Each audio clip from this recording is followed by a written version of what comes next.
Bienvenidos a nuestro podcast Conectando el Mundo, un podcast sobre redes. En el día de hoy hablaremos a fondo del modelo OSI.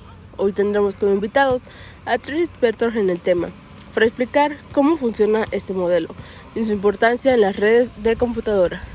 Nos acompaña el día de hoy Vincent López, administrador de redes, Alexander Knock, ingeniero en redes, y Kevin Pozos, analista de seguridad informática. Para comenzar, hablemos un poco más acerca de este modelo. Podemos decir que es un modelo de referencia que fue creado para estandarizar la comunicación entre diferentes dispositivos de una red de computadoras y asegurar la compatibilidad entre los sistemas de diferentes fabricantes. Este modelo cuenta con 7 capas, una de ellas siendo la aplicación, la cual es la capa más cercana al usuario. Esta capa se encarga de proporcionar servicios de comunicación de red a la aplicación de software utilizada por los usuarios finales. La capa de aplicación nos proporciona servicios de comunicación a las aplicaciones de software que se utilizan en una red de computadora. Podemos decir que algunos ejemplos de estos servicios son la transferencia de datos, la navegación web, el correo electrónico, y realiza la traducción de datos que se transmiten entre la aplicación de software y la red de computadoras. Por ejemplo, los datos pueden ser convertidos de un formato específico de aplicación a un formato que puede ser transmitido a través de la red.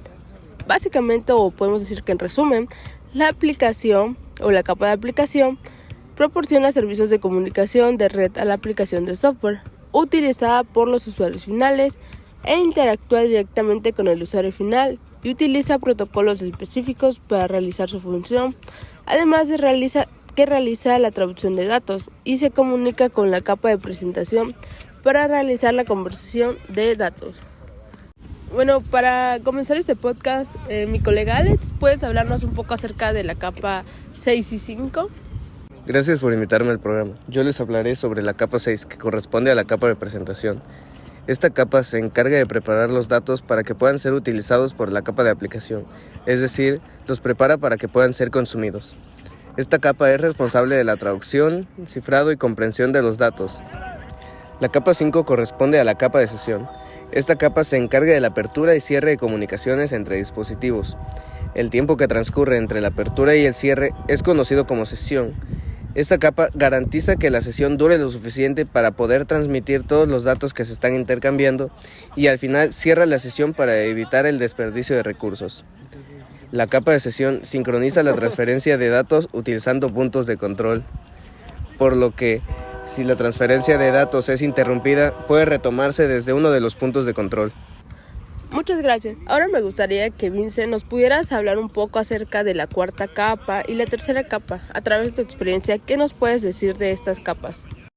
Muy buenas tardes, antes que nada. A continuación les daré una breve explicación acerca de la 3ª y 4ª capa del modelo OSI. Bueno, la 3ª capa del modelo OSI es la capa de red. Esta capa se encarga de la selección y gestión de rutas para la transmisión de datos entre redes distintas. La capa de red es responsable de proporcionar una conexión lógica de extremo a extremo entre dispositivos de diferentes redes.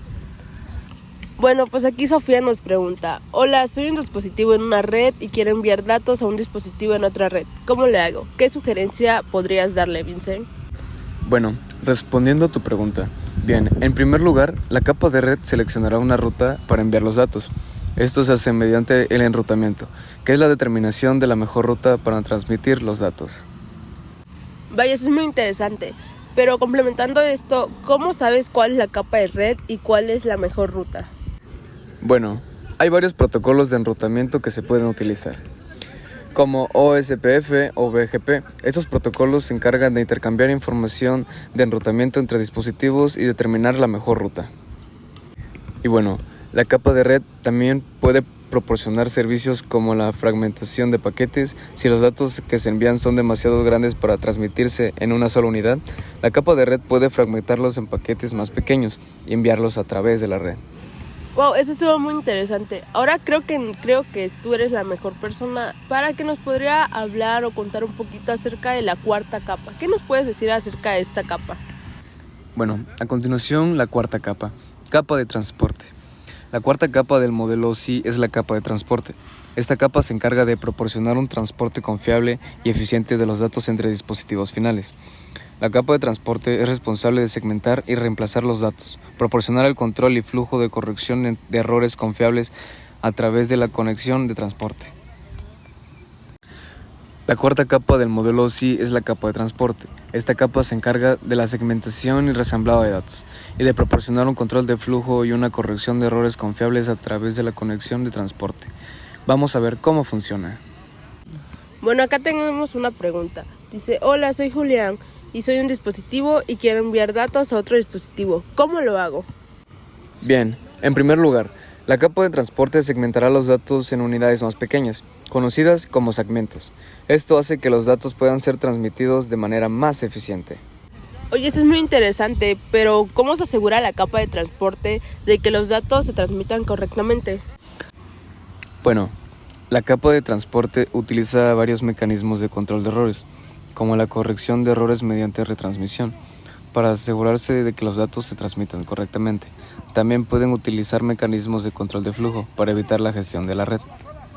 La capa de transporte también puede proporcionar diferentes tipos de conexión de transporte, como TCP, protocolo de control de transmisión, que es una de las conexiones orientada a la fiabilidad, o UDP, protocolo de datagrama de usuario, que es una conexión orientada a la fiabilidad. Bueno, la segunda capa se llama capa de enlace de datos y es la responsable de transmitir datos entre dos dispositivos que están directamente conectados a través de un medio de transmisión. ¿Qué significa eso? Bueno, pues significa que si tienes dos dispositivos conectados directamente, como una computadora y un enrutador, esta capa se asegurará de que los datos se transmitan de manera eficiente y confiable. Esta capa divide los datos en paquetes más pequeños llamados tramas y agrega información adicional a cada trama, como la dirección MAC de origen y destino. También se asegura de que las tramas se envíen sin errores. ¿Cómo lo hace? Pues en caso de que se detecte un error en una trama, se descarta y se solicita que se retransmita. Y bueno, por último, la primera capa del modelo OSI. Esta es responsable de la transmisión de señales a través del medio físico, como cables o fibra óptica. También se encarga de convertir los datos digitales en señales analógicas para su transmisión a través del medio físico, y luego volver a convertirlas en datos digitales en el receptor. En resumen, la capa física se encarga de la transmisión y recepción de señales a través del medio físico en una red de computadoras.